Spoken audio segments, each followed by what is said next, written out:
ওভারেই খেলার চিত্র পাল্টে দিলেন ফাহিম আশরাফ।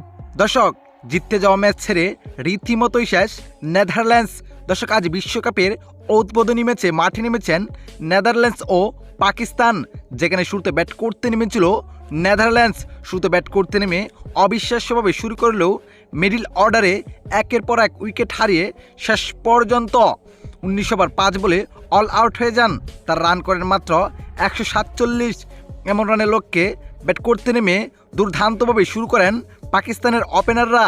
তবে মিডল অর্ডারে একের পর এক উইকেট হারিয়ে ফেলেন তারা, যেখানে মনে হচ্ছিল শেষ পর্যন্ত ম্যাচটি হেরে যাবে পাকিস্তান। কেননা লাস্ট 2 ওভারে পাকিস্তানের জেতার জন্য প্রয়োজন 33 রান। লক্ষ্যটা অনেক বড়। তবে 19তম ওভারে এসে অবিশ্বাস্য ব্যাটিং তাণ্ডব করেন ফাহিম আশরাফ, যেখানে 3টি ছক্কা ও 1টি চার মারেন। এতে এই ওভারে 24 রান আসেন। এতে শেষ পর্যন্ত ম্যাচটি জিতে নেয় 3 বল হাতে রেখেই।